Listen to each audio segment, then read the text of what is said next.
va démarrer. Merci d'être venu. Alors moi je vais juste parler 2 minutes. Je vais juste faire la présentation de Barbara Chazelle, qui va faire la conférence à laquelle vous allez assister. En quelques mots, Barbara Chazelle donc, est chez France Télévisions depuis 7 ou 8 ans, en tant que responsable de projet prospective et du Media Lab, et également responsable éditorial du blog Meta Media. Donc, si vous ne connaissez pas, c'est un blog d'information sur la révolution mondiale de l'information, donc un sujet qui est plutôt à propos aujourd'hui. Et puis, quelque chose que je trouve assez intéressant, un petit détail dans ta présentation que j'ai vu sur ton compte Twitter. Barbara se définit comme une mobile native. Et, la formation est assez intéressante parce que je trouve qu'elle met un peu au placard la notion de digital native, qu'on est tous plus ou moins ici, à minima par adoption, pour ceux qui sont nés avant le digital comme moi. Et je trouvais ça assez intéressant parce que ça remet en perspective en fait la notion du digital natif.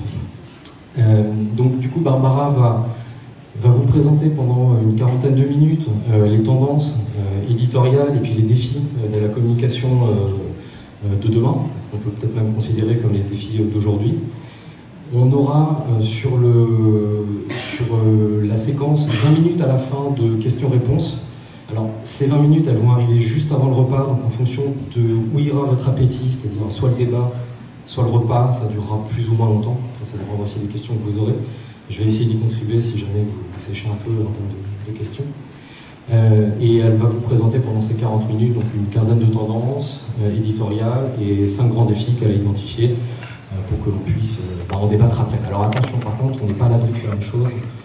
Peut-être que finalement on fera une pause à un moment donné pour que vous puissiez poser des questions si on se rend compte que ça a du sens. Peut-être notamment sur la fin de la première partie. Je vous laisse entre ses mains. Bonne conférence. Merci, bonjour à tous. Alors je ne prétends rien vous apprendre aujourd'hui.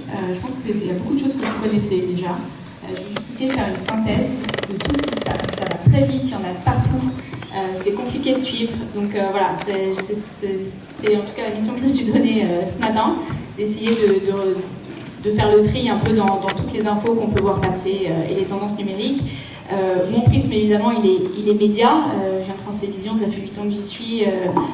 Je suis à la direction de l'information, donc c'est plutôt moi la pratique journalistique et la mutation des médias qui m'intéresse. Donc j'espère que ça pourra aussi vous inspirer dans votre travail. Je ne prétends pas, moi, être une spécialiste de la communication.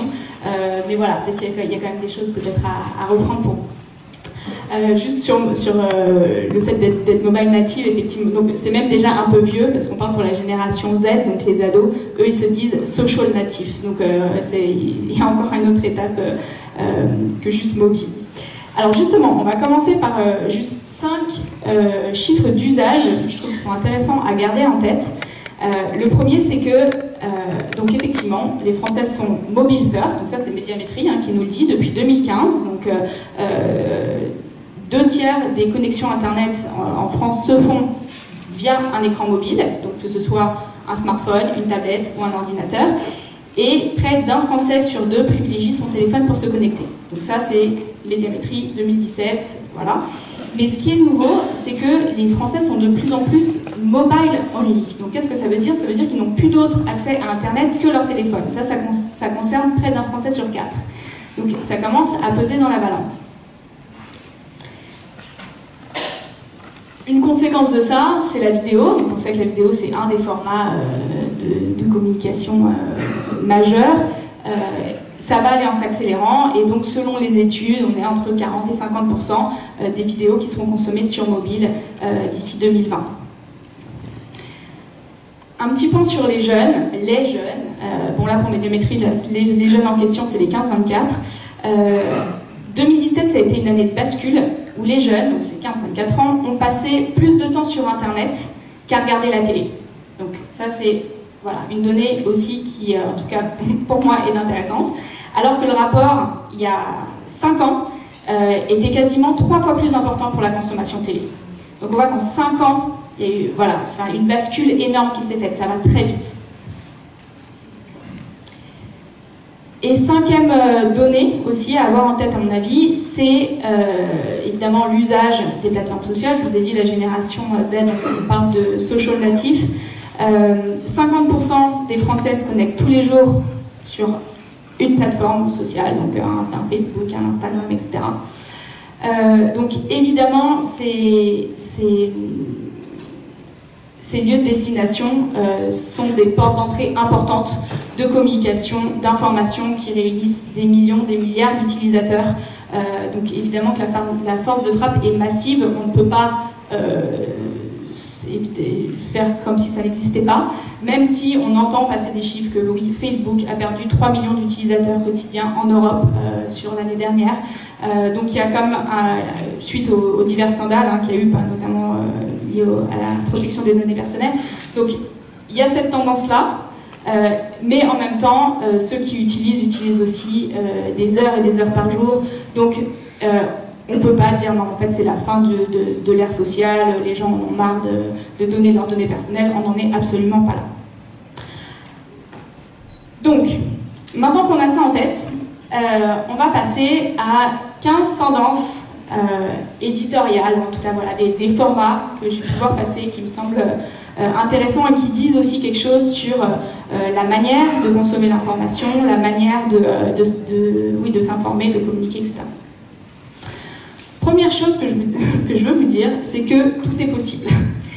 Donc, on voit une explosion des formats, un élan de créativité énorme, et là où on avait des certitudes, à savoir, donc là c'est les deux exemples que je vous donne, que Instagram c'était pas plus de 60 secondes, et qu'on allait sur Netflix pour consommer du contenu plutôt long, des séries, eh bien c'est plus vrai. Donc ça c'est deux exemples récents, qui datent de cet été. Instagram a sorti par exemple IGTV, on peut avoir du contenu jusqu'à 1 heure, et à l'inverse, Netflix mais aussi Amazon se lance sur des formats courts. Alors court on s'entend, chez eux c'est 20 minutes, mais voilà, ils sont aussi dans des tests de formats différents pour adresser des contextes qui sont eux aussi différents. C'est le cas pour beaucoup de choses, et c'est ce qu'on va voir, en fait tout est vraiment possible. Même Facebook a lancé un magazine papier, je ne sais pas si vous l'avez vu passer ça, qui s'adresse à des entrepreneurs. Donc même eux, ils sont aussi sur une certaine innovation éditoriale. On pourrait dire que ça reste quand même surprenant de voir Facebook qui lance un magazine. Deuxième tendance, c'est la vidéo sans ASS, pardon, une petite coquille ici, mais c'est les vidéos, les vidéos dans tous leurs états. 2017, ça a vraiment été l'année de la vidéo verticale. On en a beaucoup entendu parler, notamment avec Snapchat, Instagram, le format Stories a permis de démocratiser ce format, mais même les plus réticents, à savoir par exemple YouTube, qui gardait en fait un format horizontal dans le player mobile, est passé aussi en 2017 à une vidéo plein écran en verticale, qui est d'ailleurs pas très bien resizé, parce que souvent le logo quand il est en bas ou en haut, il coupe, enfin bon, il y a des petites problématiques techniques, mais néanmoins ce qu'il faut retenir, c'est que voilà, la vidéo verticale s'est imposée et est disponible sur tous les players. Ça, c'était 2017. Et aujourd'hui, ce qu'on voit, c'est qu'il ne s'agit pas d'avoir donc un contenu disponible et qu'on va essayer de pousser un peu partout. Il faut l'adapter selon son audience, selon la plateforme dans laquelle on veut qu'il soit vu, avec un certain format. Donc là, je vous ai mis l'exemple de Brut, qui n'hésite pas à faire de l'horizontal, du carré. Sur Facebook, on peut aussi voir un format donc 16:9 sur lequel on va rajouter des bandes en haut en bas pour faire un format carré mais plus grand parce que plus visible sur un mobile. On va utiliser la bande du bas pour mettre des sous-titres parce que les vidéos en mobile se regardent sans le son. Enfin voilà, donc ça, je vous invite à regarder un petit peu les réseaux sociaux, comment ça fonctionne. Vous allez voir que les vidéos, ils ont tout un tas de tailles et qu'en fait tout le monde essaye d'avoir un format qui évidemment prenne le plus de place possible sur l'écran. Pause technique.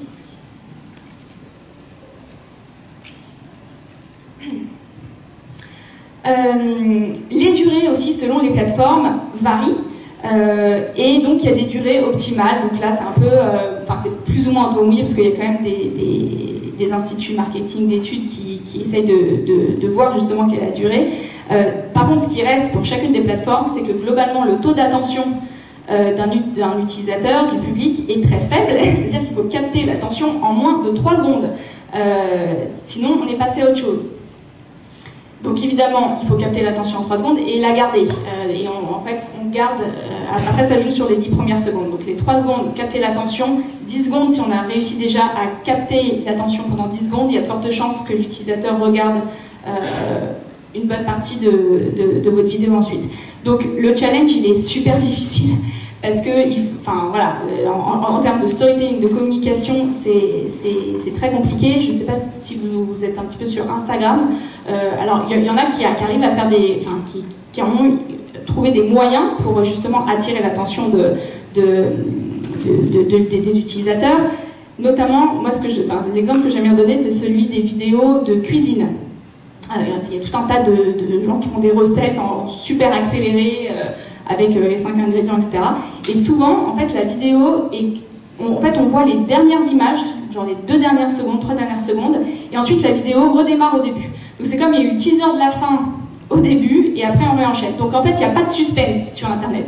Tout de suite, il faut dire où est-ce qu'on veut aller. C'est comme ça qu'on capte l'attention du public. Troisième format, c'est les stories. Alors ça, il y en a de partout. Depuis 5 ans sur Snapchat, qui a été copié-collé de manière scandaleuse, vraiment copié-collé sur Instagram. Facebook les a mis aussi sur la page d'accueil de ses utilisateurs. WhatsApp, c'est moins connu, mais en fait c'est WhatsApp Status. Vous verrez si vous allez dans un des onglets, ça s'appelle Statut, et là aussi en fait c'est un format de stories. Google a aussi un format qui s'appelle Google AMP. Donc, je ne sais pas si vous savez ce que c'est que le format AMP Google. En fait, ça permet normalement de charger les pages plus rapidement. Donc, c'est un format technique. Mais là, en fait, il l'ouvre aussi aux éditeurs pour pouvoir poster sur le web. Donc, on peut trouver en tapant sur Google Search, sur le moteur de recherche, les stories. Donc, il y a un certain nombre de médias, notamment américains, qui ont commencé à faire ce genre d'expérimentation. Et donc, c'est pour dire à quel point le format story s'installe et devient un format qui sort même des applications sociales. Elle va sur le web via ce format Google AMP. Et ce qu'il faut savoir, en fait, ce qui est intéressant aussi dans les stories, et donc ça c'est Facebook qui nous l'a dit il y a quelques mois, c'est que le taux de croissance de consommation des stories, donc il est genre x15, et que d'ici début d'année 2019, la consommation sera plus importante que le newsfeed. Qu'est-ce que ça veut dire? C'est que ça doit changer, là encore, la manière dont on produit le format. Parce qu'un format story, c'est quelque chose de très visuel, très instantané, souvent incarné, beaucoup plus authentique que du contenu qu'on aura produit pour le fil d'information. Donc ça pose un certain nombre de questions. Instagram, pour moi, c'est vraiment en ce moment la plateforme qui est la plus créative en termes de format. On trouve des choses absolument incroyables sur la plateforme. Donc vraiment, je vous invite à passer un peu de temps dessus, à suivre des comptes, à regarder ce qui se fait. Je ne sais pas si vous avez vu passer ça. C'est Arte, donc c'était la saison 2, ça s'appelle Été. Donc en fait, c'est le roman feuilleton. Alors, ce qu'il faut savoir aussi, c'est que tout est un peu vieux comme le monde. Hein. Dans les formats, il y a des choses qui sont... en fait, c'est du recyclé, mais avec les outils d'aujourd'hui et les codes d'aujourd'hui. Donc, ça, c'est typiquement du roman feuilleton, du photo, d'un roman photo. Donc, chaque vignette, en fait, vous voyez là, en haut à droite de chaque vignette, en fait, ça indique que c'est un diaporama. Donc, on peut slider et il y a différents visuels qui passent. Et en fait, chaque jour, il y avait un petit épisode en format BD, mais BD un peu animé. Vous allez voir, c'est très bien fait. Et donc, vous suivez les aventures de Abel et je ne sais plus qui pendant tout un été. L'histoire est un peu cucu, mais c'est pas très grave. Sur le format, voilà, c'est intéressant. Et ce format de diapo est aussi utilisé par les médias d'information parce que ça permet en fait de faire des petits reportages avec du texte, de la photo, de la vidéo. En fait, c'est aussi multiformat, donc à mon avis, c'est un format qui est intéressant et encore peu utilisé par les professionnels. Pour dire à quel point les stories, on peut tout faire, ça c'est la librairie publique de New York qui a sorti Insta Novels il y a quelques semaines. Et en fait, elle met à disposition en format story des livres, des classiques. Donc, là encore, ça dit quelque chose sur le temps passé par les utilisateurs à regarder des stories, au point que les gens donc, commencent à lire texte, enfin voilà, il y a quelques animations, c'est très subtil, c'est très bien fait aussi, graphiquement c'est assez beau. Vous pouvez, donc voilà, vous allez sur la story de la librairie, vous allez voir, et donc en fait sur une story Instagram, vous voyez, il y a Stand Here, donc on met son pouce, et du coup on a le temps, ça stoppe la diffusion, et donc on a le temps de lire la page. Quatrième tendance, tout ce qui est niche verticale. Donc là encore, c'est vieux comme le monde. Dans votre, je sais pas, dans le Figaro, il y a toujours eu des pages éco. Voilà, donc c'est pas très nouveau de thématiser. Par contre, ce qui est nouveau, c'est justement que ces thématiques, elles sont distribuées. Elles ont une distribution à part entière chacune. Et elles ciblent évidemment des cibles différentes. Des publics différents. Là, je vous ai mis Golden Network, parce que c'est un peu le dernier en date, donc c'est M6, qui a fait cette annonce au mois de juin. Ils sont un peu en retard par rapport à d'autres, comme des Combini, même des Brutes, etc., qui donc thématisent l'information et qui créent des médias sur des thématiques bien précises. Les lives thématisés, c'est un peu une déclinaison. Je ne sais pas si vous connaissez la plateforme Twitch, qui a été racheté par Amazon, qui mise d'ailleurs très fort sur cette plateforme parce qu'ils veulent en faire le nouveau YouTube. Et donc il y a beaucoup de lives. Et donc historiquement, les lives communautaires, c'était le gaming, donc on regarde des gens jouer à des jeux vidéo. Et puis celle-là en jaune, je vous ai mis, c'est du social eating. Si vous avez déjà vu ça, c'est regarder des gens en train de manger. Et donc voilà, on raconte sur place je sais pas, c'est l'impression. Les Asiatiques sont à fond là-dessus. Et d'ailleurs, en ce moment sur Instagram, c'est aussi une des tendances. On parlera après sur l'ASMR, mais en fait, on voit beaucoup de gens manger. On ne se contente plus de poster la photo de son repas.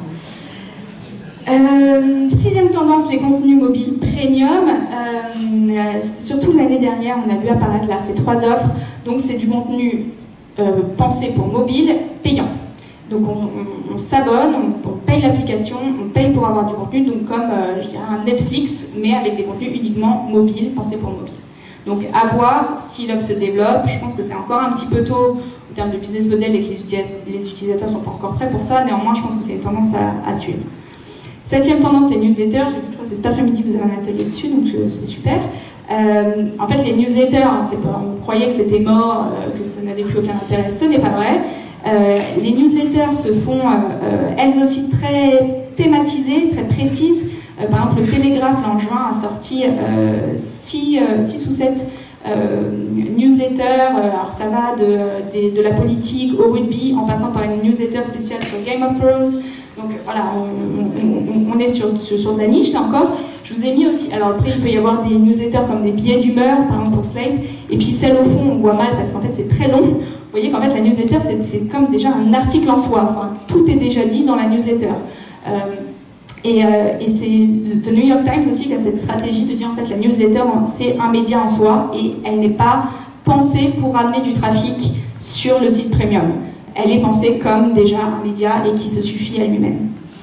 Les newsletters, voilà, on peut aujourd'hui être très fin aussi dans les KPI, et justement c'est tout un travail d'affiner. Et là encore, l'audience, où est-ce qu'on met les clics, etc. Donc il y a des gens qui sont très bons sur ces sujets-là. Je suis sûre que cet après-midi, vous aurez plein de clés pour améliorer votre newsletter. 8e, les podcasts, ça tout le monde connaît. Et donc c'est un petit peu tout le monde se met au podcast. Mathieu Gallet a annoncé là, il y a quelques semaines qu'il allait lancer sa plateforme de podcast. Il y a des gens aussi, des tout nouveaux, par exemple l'application Les Croissants, qui est donc une plateforme de podcast faite par des jeunes entrepreneurs, qui est arrivé sans trop de communication à avoir 1000 abonnés payants pour avoir un journal personnalisé tous les matins en mode podcast, donc ça dit quand même quelque chose. Ce qui est un peu plus nouveau aussi, c'est le micro-podcasting. Donc qu'est-ce que c'est? C'est le fait en fait, c'est le fait de poster des petits contenus, des courts contenus audio. Donc une phrase ou deux. Donc il y a Facebook qui est en train de tester cette fonctionnalité où l'idée c'est vous savez, vous pouvez mettre un statut avec une phrase « Je suis à New York, bonnes vacances à tous », et bien là vous pourrez le faire en format audio. Twitter aussi a annoncé la semaine dernière qu'ils allaient lancer aussi cette fonctionnalité juste de audio only. Bon. Et puis il y a des applications qui sont dédiées à ça. Donc il y a Discord qui est la plus connue parce qu'elle vient aussi du monde du gaming. Pourquoi? Parce que les gens avaient les gamers ont les mains occupées avec leurs manettes, donc ils échangent à la voix. Et il y a d'autres applications là encore qui arrivent et qui sont vraiment comme des réseaux sociaux, mais uniquement par la voix, avec des contenus encore une fois très courts, moins d'1 minute, juste d'échanger quelques phrases. Sur l'audio aussi, il y a une tendance très connue sur YouTube, mais je vous en parle parce qu'elle arrive sur la BBC, c'est l'ASMR. Est-ce que vous savez ce que c'est? En fait, là aussi, c'est du son. Donc c'est censé être des sons qui donnent soit qui mettent les poils ou qui vous font frissonner, enfin, en fait, qui provoquent une sensation censée être agréable. Et donc, vous voyez, tapez ASMR sur YouTube, vous verrez, il y a des milliers de chaînes qui font des millions de vues consacrées au sujet. Donc ça va de la caresse au tapotement, donc, sur tout un tas de matériaux divers et variés. Donc ça, c'est pour les sons. Après, il y a le chuchotement. Donc les gens vont parler, soit ils racontent leur vie, soit ils lisent un livre, soit ils font des jeux de rôle. Donc, bienvenue au spa, vous avez pris rendez-vous, machin. Et donc ça, c'est les chuchotements, ou même les chuchotements inaudibles. Et donc ça dure des heures. Mais non, ça fait rire. Et, enfin, en plus, quand on voit les images, effectivement, c'est un peu surprenant. Mais pour dire à quel point c'est un phénomène intéressant, c'est que voilà, la BBC s'en empare, donc c'est pas du tout anecdotique en termes d'usage. Je ne dis pas que vous devez le faire, mais en tout cas, c'est juste bon à connaître pour aussi savoir les gens à qui vous parlez, ce qu'ils aiment aussi et les choses qui leur parlent. 9e tendance, les messageries. Là encore, c'est pas très nouveau. Beaucoup de médias, depuis quelques années, ont lancé des comptes et informent leur public en format texto. Ce qui est un peu plus nouveau, c'est qu'en fait, ce format-là, donc format, je dirais SMS de base, est aussi appliqué de plus en plus à la fiction. Donc il y a des applications de stories aussi, on appelle ça des stories. Donc c'est plutôt ado, donc c'est des romances ou il y a aussi un peu des nouvelles style horreur ou thriller. Et donc en fait on clique comme ça sur son écran pour avoir les bulles qui défilent. Et donc il y a en fait c'est un roman nouvelle qui défile comme ça. Et donc pour avoir chaque bulle et donc les dialogues entre les protagonistes. 10e tendance, qui est un peu dans la suite, c'est les agents conversationnels, donc les chatbots en anglais. Donc là, pareil, on est sur du format texto. Sur Messenger, il y a 300 000 bots actifs, donc c'est pas rien. Ça, c'est les deux plus gros. Le rose, c'est le plus gros en France, ça s'appelle Jam. Il touche 500 000 jeunes. Donc voilà, les 15-24 à qui personne n'arrive à parler, eux ils y arrivent. Et puis Fraîcheur, qui est un bot d'information. D'ailleurs, il n'y a aucun journaliste dans l'équipe qui prennent des articles et qui les résument en format texto, mais avec un ton qui correspond à cette audience des 15-24. Et donc eux, ils ont... alors je les ai vus il y a déjà quelques mois, mais ils étaient déjà à 70 000... leur communauté s'est fait à 70 000 jeunes. Donc ça a dû encore augmenter depuis. La voix, donc ça c'est le step d'après, parce que les chatbots, voilà, on est à l'écrit. La voix, c'est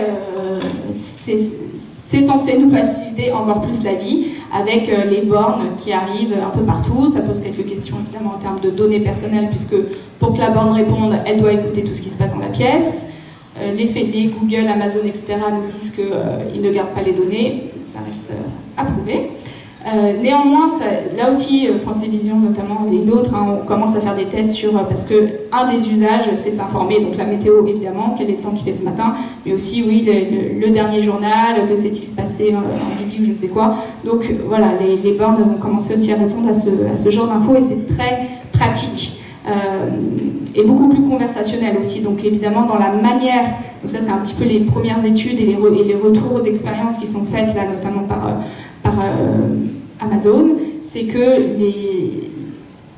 les phrases sont beaucoup plus construites que quand on va chercher dans un moteur de recherche, donc les gens s'attendent aussi à un niveau d'information et de communication qui est plus conversationnel, donc plus élaboré, moins institutionnel aussi.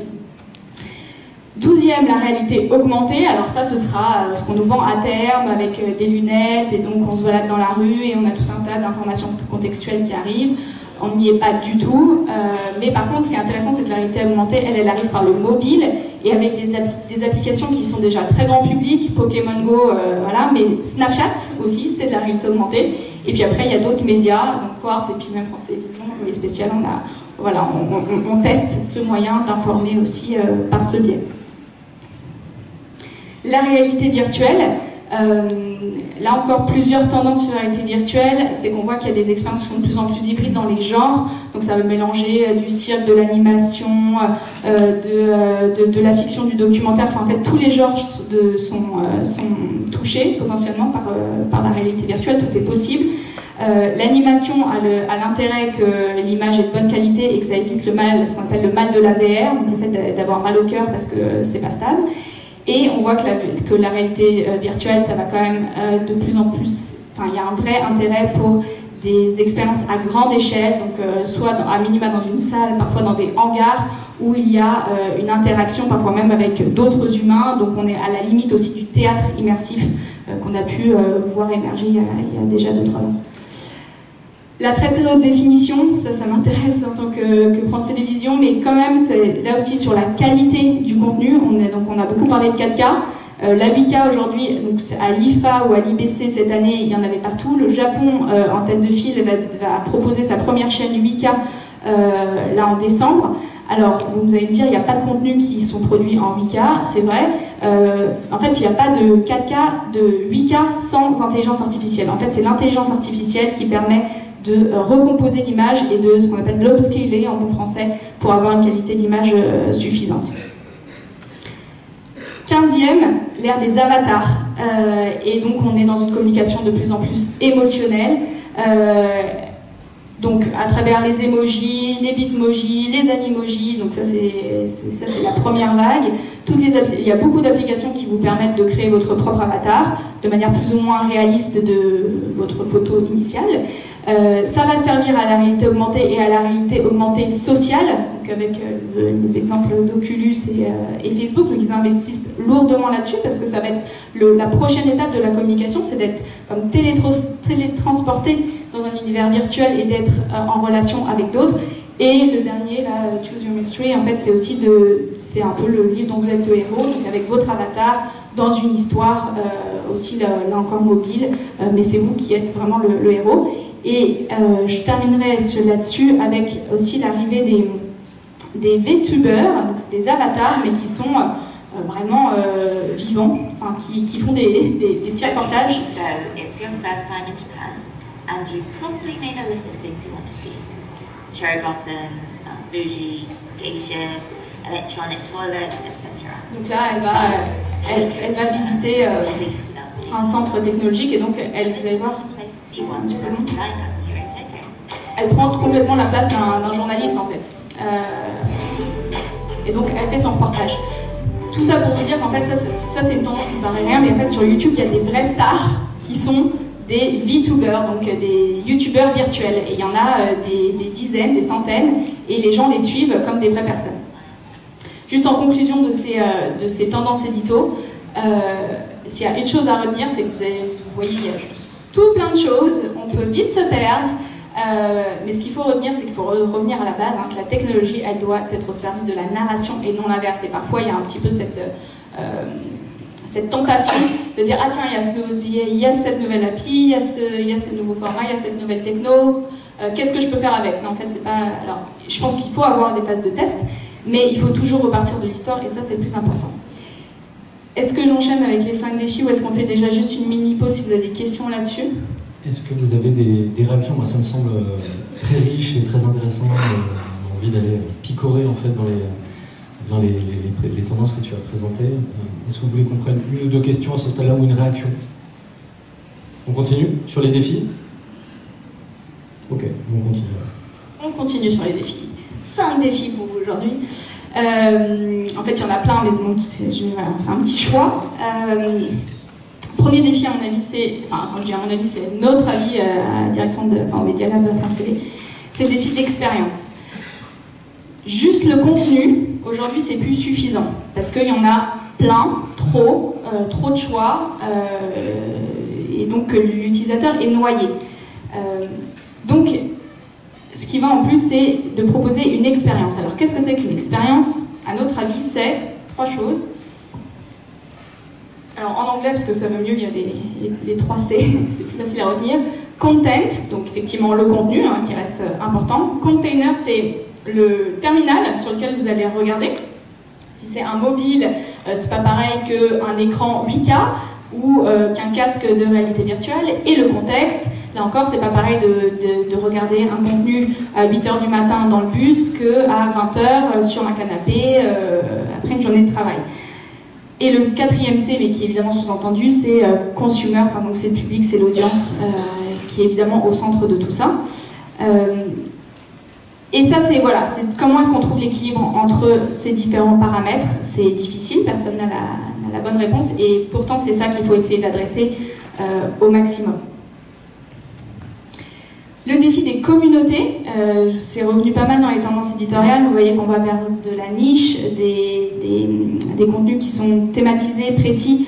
On est passé de l'ère des médias de masse, donc c'était one to many, donc on essaye de faire un JT de 20 heures et on arrose le plus de monde possible sans se demander qui vraiment regarde.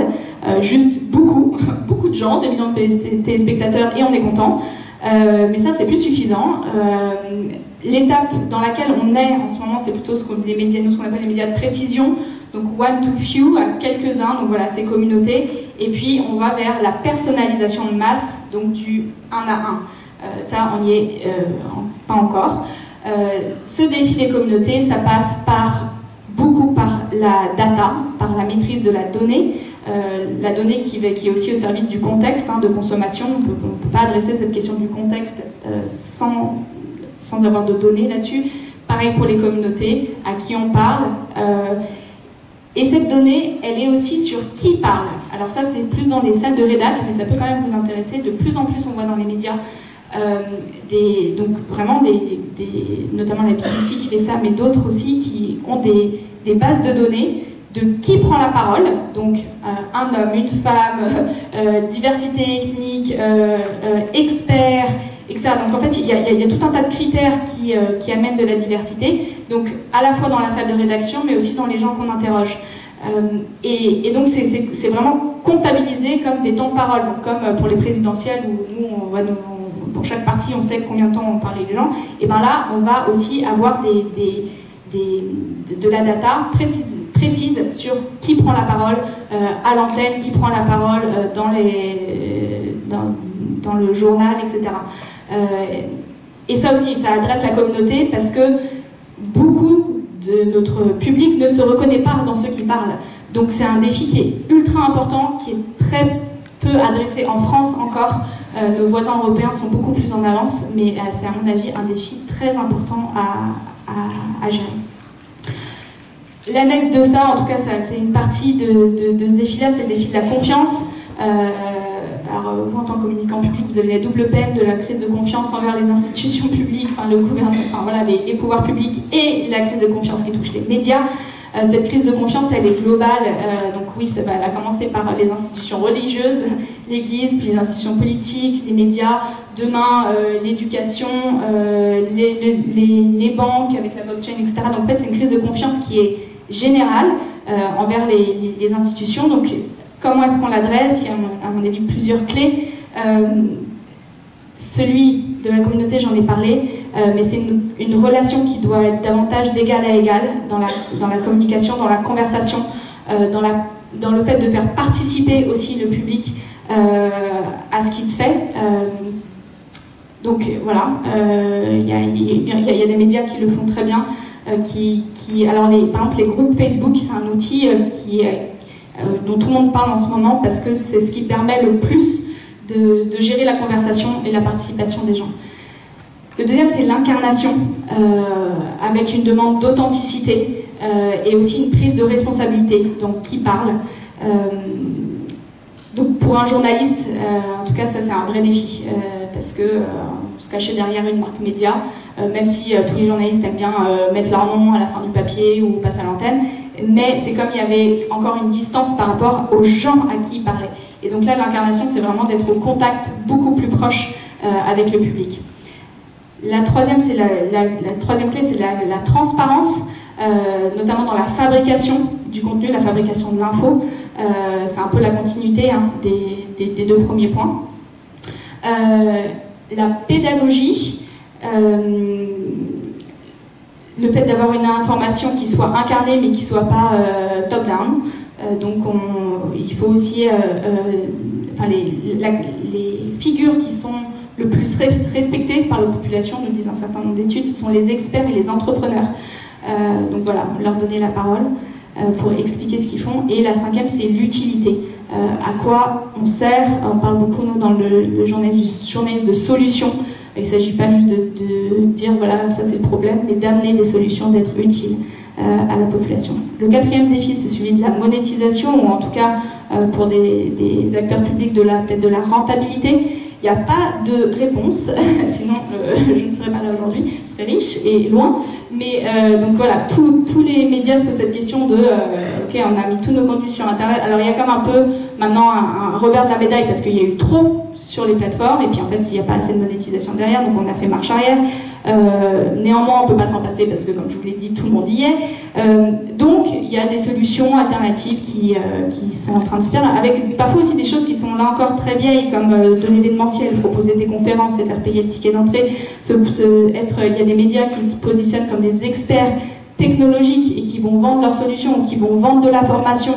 Voilà, donc là aussi il y a beaucoup de choses et souvent c'est pas juste une solution, en fait c'est plusieurs qui doivent s'additionner avec évidemment le défi aussi de séparer les équipes purement éditoriales, surtout quand on est dans l'information, et des équipes plus marketing.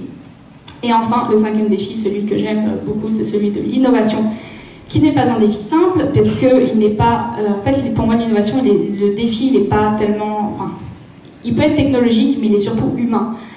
Parce que l'innovation, ça implique de changer des méthodes de travail, ça implique d'amener des équipes diverses ensemble pour se parler, pour collaborer, et ça c'est compliqué parfois de trouver une langue commune. Alors juste en 2 mots, comment est-ce qu'on innove dans France Télévisions? On a 4 piliers. Le premier c'est la veille, parce qu'en fait on ne crée pas à partir de rien, donc il faut vraiment regarder ce qui se passe ailleurs. Beaucoup, ça prend du temps, il n'y a pas de recette miracle. À chaque fois on me dit comment tu fais ta veille, bah en fait c'est du temps. J'ai pas trouvé un outil miracle qui m'apporte tout, c'est juste beaucoup de temps. Ou alors de venir à des conférences comme ça où il y en a qui vous font un résumé, ça peut être aussi bien. Donc la veille, le test and learn, donc parfois de prendre du temps aussi pour se tromper, pour échouer, pour essayer. Ça aussi c'est à mon avis une méthode très utile. Faut-il encore que votre direction l'accepte, parce que ça coûte forcément du coup du temps et donc de l'argent. Le troisième, c'est l'ouverture. En fait, on innove rarement seul. Donc c'est ce que je vous disais, c'est en interne, des équipes qui sont différentes, de peut-être faire parler des gens qui sont purs éditoriales avec des développeurs ou des graphistes, tout simplement. Parfois, c'est pas toujours évident. Moi, je sais que j'ai des journalistes qui demandent à un développeur un truc pour la fin de matinée, alors que la demande, en fait, prendrait une semaine à développer, donc ça, ce n'est pas possible. Donc, en fait, il y a des professions qui se parlent encore pas très bien. Mais aussi à l'extérieur, les partenariats avec peut-être des universités, des écoles, tout simplement, avec des étudiants qui peuvent aussi aider dans des projets, des startups.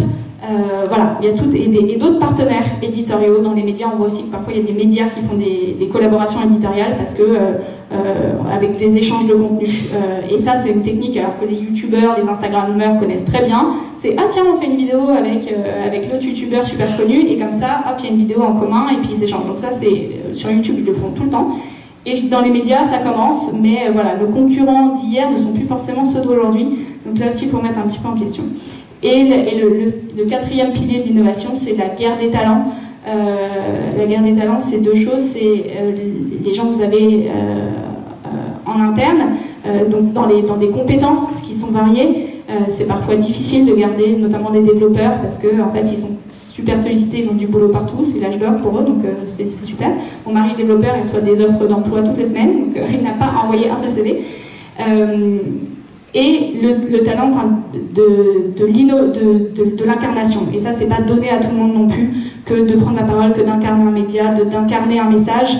Ça aussi, la voix, la particularité de la voix de l'auteur, d'une plume, c'est moins facile que ce qu'on croit à trouver, surtout quand il faut s'adapter à des formats qui sont différents. On aura peut-être, je vais reprendre l'exemple de France Télévisions, un très bon journaliste 20h, mais qui sera très peu à l'aise dans une stories.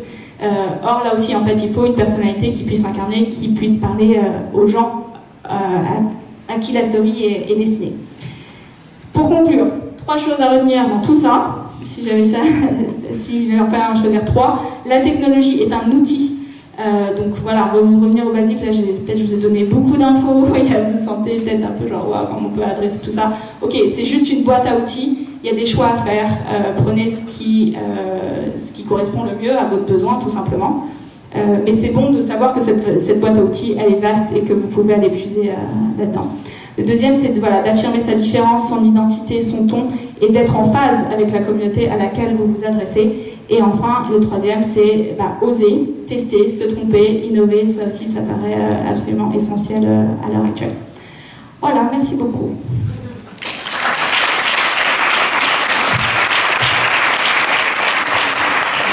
Merci beaucoup, Barbara. C'était très dense, c'était respecté parfaitement le timing. Bravo. Les pages de pub, voilà. Oui, si on mettait avec. Est-ce que vous avez des questions que vous pourriez poser à Barbara, soit sur la présentation, soit sur des situations que vous vivez, que vous connaissez, qui pourraient peut-être venir enrichir un peu les échanges? Je vois pas beaucoup de mains se lever. Je suis censé avoir quelques questions en... on aurait dû faire.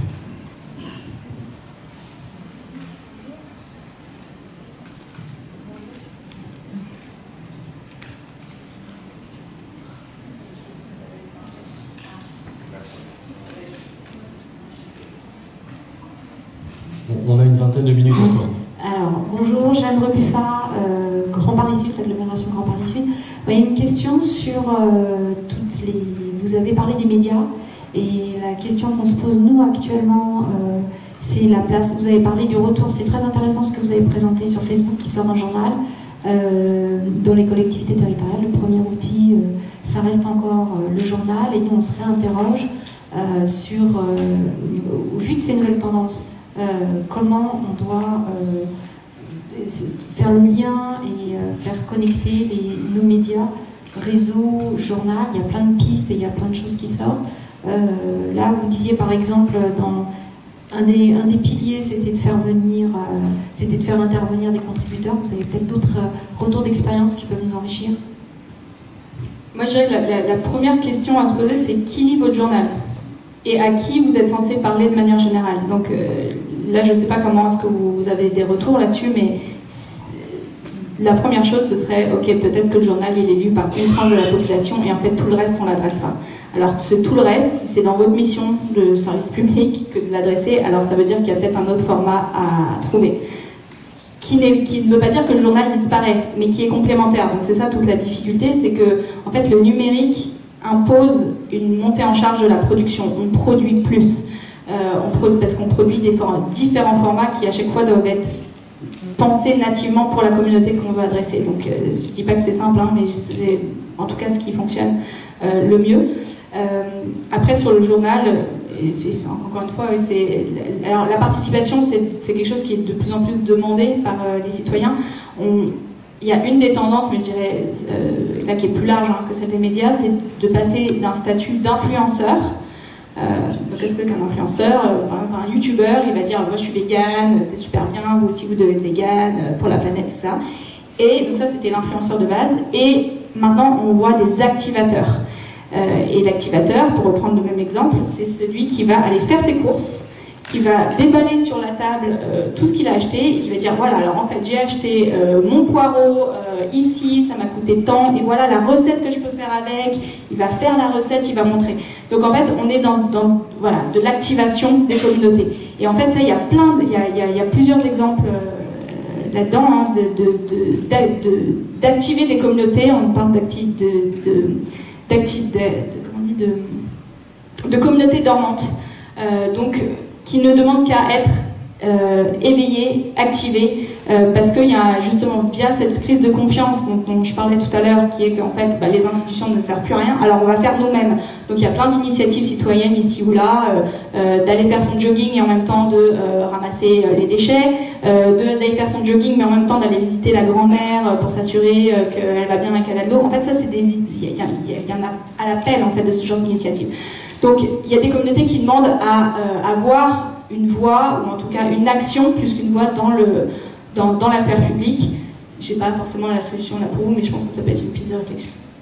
En tout cas, ce que je comprends, c'est une opportunité de retourner sur le terrain, d'aller chercher ces communautés dormantes, de trouver en fait des activateurs actuels qu'on ne voit pas, qui sont sous les radars. On va peut-être identifier des gens qui peuvent devenir des activateurs, vous mettre en lien avec eux, et puis voir comment autour de ça vous pouvez construire de manière un peu composite. On a vu qu'il y a énormément de supports, énormément de possibilités, des nouveaux canaux de communication vers les populations, pour toucher des communautés qui sont un peu difficiles habituellement à toucher avec les médias habituels. Est-ce qu'il y a d'autres questions? Oui. 2 autres questions encore. Oui. Pierre Vermiller de Strasbourg, devant cette... on est parti d'un marketing de la segmentation, on parlait de segments, maintenant c'est carrément de l'atomisation, voire pire, vu le nombre de canaux. Comment vous faites, vous, à France Télévisions, qui est généraliste, pour dire on va choisir tel canal et comment votre travail de veille et de prospective est pris en charge ou pas par votre organisation? Alors on le fait mal, mais on essaye, on le fait mal encore. Mais effectivement c'est difficile parce qu'on a des métiers historiques qui connaissent la télé. Voilà. Donc maintenant on a quand même des équipes aussi numériques. Mais je vais me répéter, hein, mais en fait il faut faire des choix. Et donc sur les... Comment est-ce qu'on choisit que là on va aller sur Instagram plutôt que faire un live Facebook, etc. On part des basiques. Quelle est notre histoire? À qui on parle? Quand est-ce que le message va être diffusé? En fait, c'est des messages de base de la communication, mais qu'il faut se reposer avec beaucoup plus de choix pour chacune des questions. Et donc, voilà, dire non, en fait, parce que là, on va parler plutôt à des jeunes, alors on va enlever tel format, et puis en fait, ça va être le soir en prime time, alors on va enlever telle plateforme. Voilà. Donc, en fait, c'est plus, encore une fois, d'avoir la vision boîte à outils, et de se reposer les questions de base, à qui, quand, comment, pourquoi, etc. Barbara, est-ce que tu peux revenir sur, on va se partir de Métamédia, je suis désolé, est-ce que tu peux revenir sur la diapositive dont on parlait tout à l'heure, qui donne en fait, ouais, celle-là, à laquelle tu as rajouté d'ailleurs Customer, mais on pourrait mettre Citizen pour vous, il y a le temps aussi qui pose la question. Ça peut peut-être constituer aussi un référentiel de questions à se poser quand on va adresser un message, et en fonction en fait, des réponses qu'on va apporter à ces questions-là, on va être en capacité d'aller peut-être sélectionner les outils qui peuvent être les plus adaptés. Moi, je trouvais cette diapositive particulièrement intéressante pour ça. Parce qu'effectivement, il n'y a pas de réponse, il n'y a pas de modèle, vous parlez d'atomisation, c'est exactement ça, et je pense qu'on ne fera pas marche arrière là-dessus. Après, ce qui est aussi rassurant, je veux le souligner, c'est qu'il y a quand même quelques fondamentaux, comme les magazines papier, il y a la newsletter que je trouve génial de voir traverser le temps du numérique. Et voilà, on va se fixer sur quelques médias, mais à un moment donné, oui, il faut expérimenter. C'est peut-être cette grille en fait, de lecture qui peut permettre de faire les bons choix pour expérimenter des choses. Est-ce que vous avez d'autres questions ici? Anastasia, je l'ai perdue. Je vais descendre avec vous. Oui, allô? Oui. Bonjour. C'est qu'il y en a une autre au-dessus, je ne vous voyais pas avec elle. Je vous en prie. Émeric Laloux, Dijon Métropole. Dans les outils que vous nous présentez, on constate la disparition du site internet. Dans nos collectivités, on utilise beaucoup le site internet. Les réseaux sociaux, les newsletters renvoient systématiquement vers le site internet. Là, dans ce que vous nous présentez, le site internet a complètement disparu. Quand on fait un site internet dans une collectivité, ça prend 2 ans de cahier des charges de production. Quand on l'a sorti, il est déjà obsolète. Est-ce que vous pensez que ce site internet, qui est un des socles, comme le magazine de notre communication, il est amené à disparaître, et si oui, en combien de temps? Non, je pense pas que le site internet est voué à disparaître, c'est vrai que je l'ai pas mis parce que pour moi c'est pas une... Enfin, ça doit être un acquis. Pardon. Donc non, en fait, le site internet reste une vitrine, et notamment pour des collectivités territoriales, je suis convaincue de sa pertinence. Après, alors, effectivement, les temps de production, ça c'est compliqué, parce que aussi les goûts changent, et même les tendances graphiques font beaucoup. En fait, l'information peut rester la même, mais la forme change, donc ça c'est aussi la difficulté de se renouveler vite. Mais on est tous dans le même bateau. Après, encore une fois, il y a des outils qui peuvent aussi être, qui peuvent améliorer l'expérience du site. On parlait des chatbots tout à l'heure, ça c'est quelque chose qu'on voit arriver de plus en plus. Toutes les entreprises se dotent aujourd'hui d'un chatbot parce que ça remplace comme le service client ou le mail de la question de base qui demande du coup une personne de répondre. En fait, le chatbot va orienter déjà l'utilisateur dans sa question, ce qui est souvent assez basique. Et si le chatbot ne sait pas répondre, alors quelqu'un vient prendre la main. Et donc ça par exemple, ça permet le chatbot est à mon avis un outil qui n'est pas si compliqué que ça à mettre en place, qui donne beaucoup de fraîcheur à un site internet, et c'est surtout d'utilité, puisqu'on n'est pas obligé d'aller chercher l'information dans tout un site, mais c'est conversationnel et c'est immédiat. Je me permets juste une réaction que j'ai eue tout à l'heure en prenant conscience du terme chatbot, de ce que ça voulait dire en français, ça parle d'agent. Il ne faut pas oublier que vous avez aussi, je rajoute une 16e tendance éditoriale, vous avez plein d'agents. Et je ne sais pas aujourd'hui si les communicants publics, vous les considérez comme des canaux de communication. Est-ce que vous êtes en lien avec eux? Parce que finalement, le chatbot ne joue ni plus ni moins qu'un rôle d'accueil, d'accompagnement, de guide, ce que font aussi les agents. Et je trouverais peut-être intéressant de ramener les agents dans les canaux de communication avec la population. Ne pas les substituer à des youtubeurs ou des agents virtuels. C'est juste une remarque, ça peut pas aller. Et l'avantage du chatbot, pourquoi est-ce que tout le monde met son chatbot, c'est que la conversation reste privée. Aujourd'hui, en fait, c'est Twitter.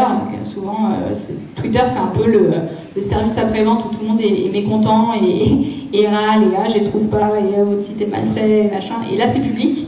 Alors que le chatbot a l'avantage d'être une conversation privée. Donc c'est pour ça aussi que ça intéresse beaucoup les entreprises.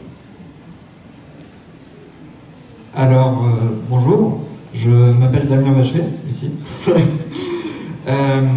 Vous avez parlé de podcast. Est-ce que justement les collectivités territoriales doivent se lancer dans la vidéo si ce n'est pas déjà fait, ou se lancer d'abord sur le podcast? Ça dépend de ce que vous voulez raconter, et ça dépend à qui vous voulez parler. Je pense que c'est toujours ces deux questions-là qu'il faut se poser.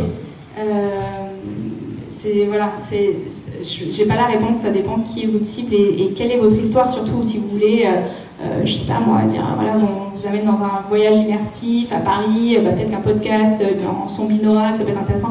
Encore une fois, il faut partir de l'histoire et du public. J'ai pas la réponse à ça, désolé. On est quasiment dans une logique de nos modèles.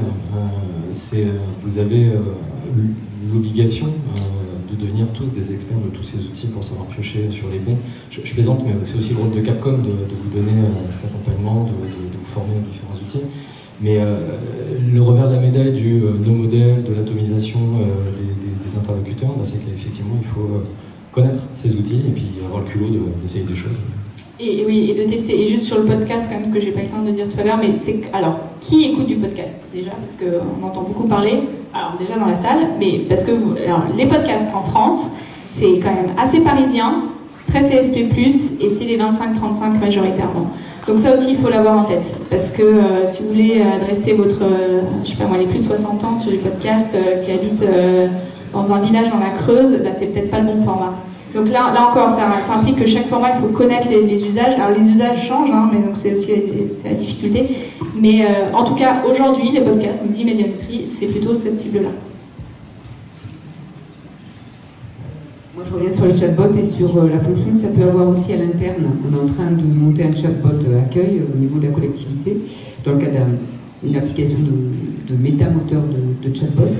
Et en fait, c'est emparé par la responsable de service à la population qui travaille toutes ces équipes accueil et qui est en train d'identifier toutes les questions récurrentes qui sont posées en langage naturel par les personnes qui interpellent au téléphone ou parfois par mail. Et donc créer la base de connaissances. Et en fait, c'est un vrai outil de mobilisation interne. Alors, ça les amuse en plus de créer des robots finalement, ça a un petit côté ludique, et c'est un vrai outil managérial et de com interne aussi. Voilà, pour rebondir sur ce que vous disiez, sur le rôle aussi de ces outils-là dans nos collectivités et à l'interne. C'est un point, à mon sens, super important, c'est-à-dire qu'à un moment donné, même dans la construction, dans l'expérimentation, vous vous appuyez aussi sur les ressources que vous avez en interne, et c'est un super outil de management, c'est un super outil de mobilisation.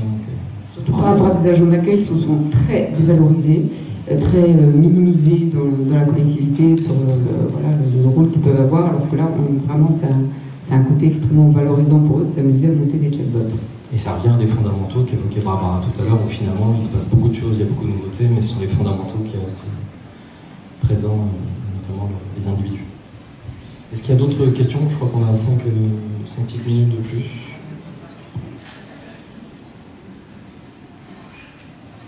Aucune, un témoignage ou non, une expérience comme le témoignage précédent. Est-ce que moi j'ai une question? J'ai plein de questions, je les poserai peut-être en dehors, on aura la possibilité de continuer les discussions après la conférence. J'ai très surpris du social eating, je suis très surpris du social eating, pardon. Je me demande comment vous pouvez le réutiliser. Non, il y a peut-être un défi en fait à relever. Peut-être que sur Capcom... les restos dans la ville... Non, ça m'intrigue énormément. Peut-être que Capcom le fera lors des déjeuners des 30 ans, trouver une utilisation du social eating.